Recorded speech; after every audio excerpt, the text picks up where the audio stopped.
Odin's reward. One night, when all was quiet in Asgard and the Aesir had gone to rest, Odin, the Allfather, sat awake on his high throne, troubled with many thoughts. At his feet crouched his two faithful wolves, and upon his shoulders perched the two ravens of thought and memory, who flew far abroad every day through the 9 worlds as Odin's messengers. The Allfather had need of great wisdom in ruling the worlds. After thinking a long time on the matters which needed his care, he suddenly started up and went forth with long strides from his palace in Gladsheim into the night. He soon returned, leading his beautiful 8-footed steed, Sleipnir, and it was plain that Odin was going on a journey. He quickly mounted Sleipnir and rode swiftly away toward Bifrost, the rainbow bridge which reached from Asgard, the city of the gods, down through the air to the lower worlds. When Sleipnir stepped upon the bridge, it trembled and seemed hardly strong enough to bear the horse and his rider, but they had no fear of its giving way, and Sleipnir galloped swiftly onward.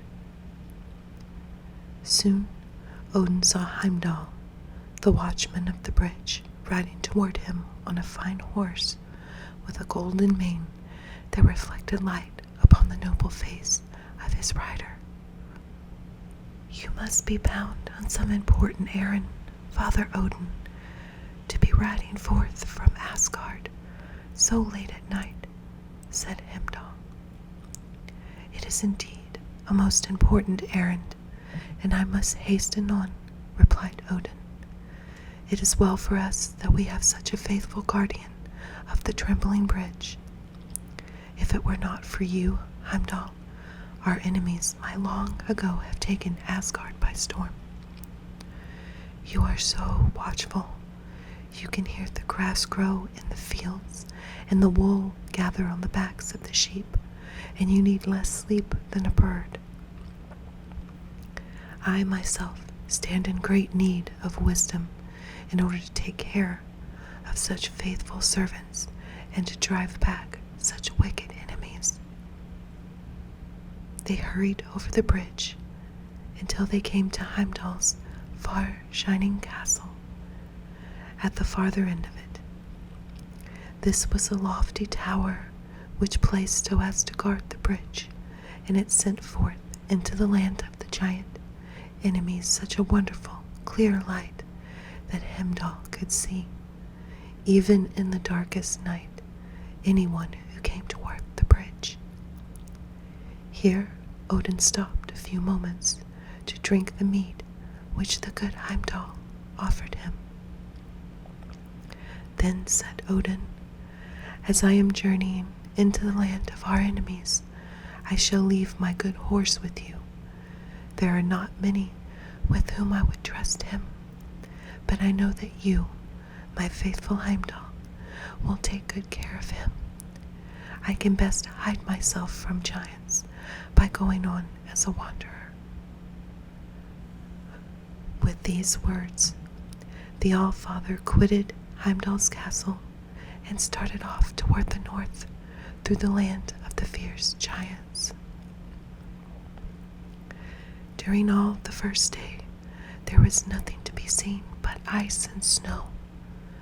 Several times Odin was nearly crushed as the frost giants hurled huge blocks of ice after him. The second day he came to mountains and broad rivers. Often, when he had just crossed over a stream, the mountain giants would come after him to the other bank, and when they found that Odin had escaped them, they would send forth such a fierce yell that the echoes sounded from hill to hill. At the end of the third day, Odin came to a land where trees were green and flowers blooming. Here was one of the 3 fountains which watered the world tree, Yggdrasil, and nearby sat the wise giant Mimir, guarding the waters of this wonderful fountain, for whoever drank of it would have the gift of great wisdom.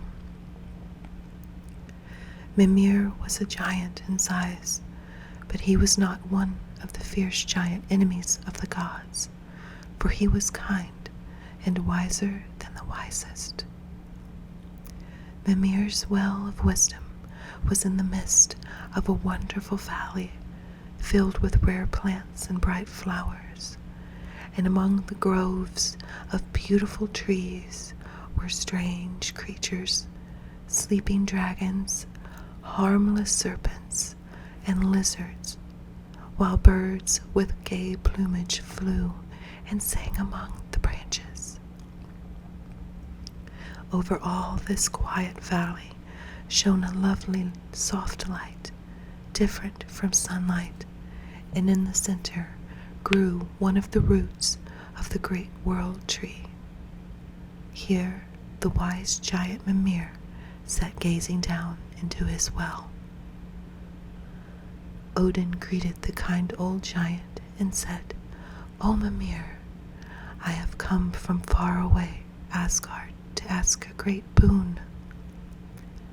"Gladly I will help you, if it is in my power," said Mimir. "You know," replied Odin, "that as a father of gods and men I need great wisdom, and I have come to beg for one drink of your precious water of knowledge.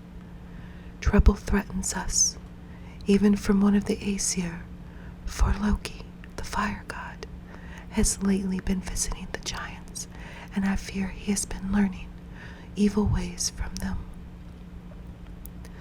The frost giants and the storm giants are always at work, trying to overthrow both gods and men. Great is my need of wisdom, and even though no one ever before has dared ask so great a gift, I hope that since you know how deep is my trouble, you will grant my request." Mimir sat silently, thinking for several moments, and then said, "You ask a great thing indeed, Father Odin. Are you ready to pay the price which I must demand?" "Yes," said Odin cheerfully. "I will give you all the gold and silver of Asgard, and all the jeweled shields and swords of the Aesir. More than all, I will give up my 8-footed horse, Sleipnir, if that is needed to win the reward." "And do you suppose that these things will buy wisdom?" said Mimir. "That can be gained only by bearing bravely and giving up to others. Are you willing to give me a part of yourself? Will you give up one of your own eyes?" At this, Odin looked very sad, but after a few moments of deep thought, he looked up with a bright smile and answered, "Yes, I will even give you one of my eyes, and I will suffer whatever else is asked in order to gain the wisdom that I need." We cannot know all that Odin bravely suffered in that strange, bright valley before he was rewarded with the drink from that wonderful fountain, but we may be quite sure that never once was the good Allfather sorry for anything he had given up or any suffering he had borne for the sake of others.